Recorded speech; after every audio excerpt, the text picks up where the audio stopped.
Meryton. Yes, and they have another, who lives somewhere near Cheapside.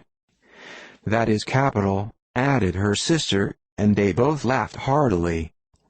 If they had uncles enough to fill all Cheapside, cried Bingley, it would not make them one jot less agreeable. But it must very materially lessen their chance of marrying men of any consideration in the world, replied Darcy. To this speech Bingley made no answer, but his sisters gave it their hearty assent, and indulged their mirth for some time at the expense of their dear friend's vulgar relations.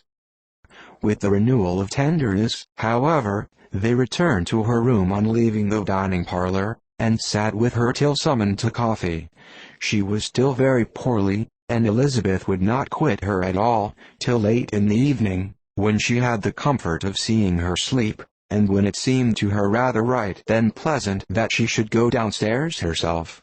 On entering the drawing-room she found the whole party at loo, and was immediately invited to join them, but suspecting them to be playing high she declined it, and making her sister the excuse, said she would amuse herself for the short time she could stay below, with the book.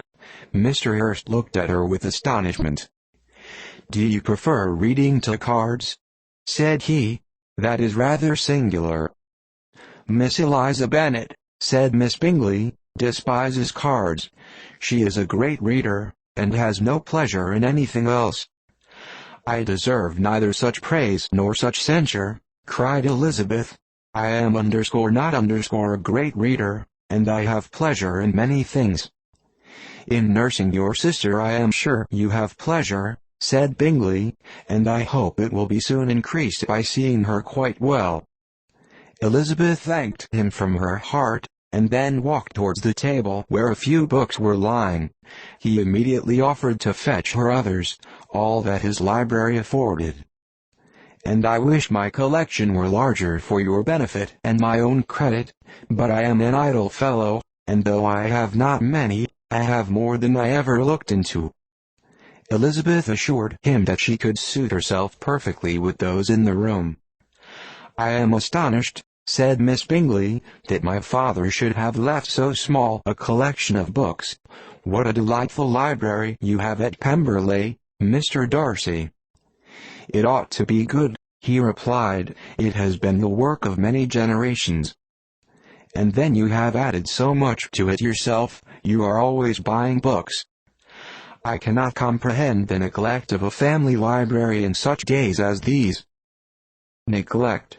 I am sure you neglect nothing that can add to the beauties of that noble place. Charles, when you build your house, I wish it may be half as delightful as Pemberley." "I wish it may. But I would really advise you to make your purchase in that neighborhood, and take Pemberley for a kind of model. There is not a finer county in England than Derbyshire." "With all my heart, I will buy Pemberley itself if Darcy will sell it." "I am talking of possibilities, Charles.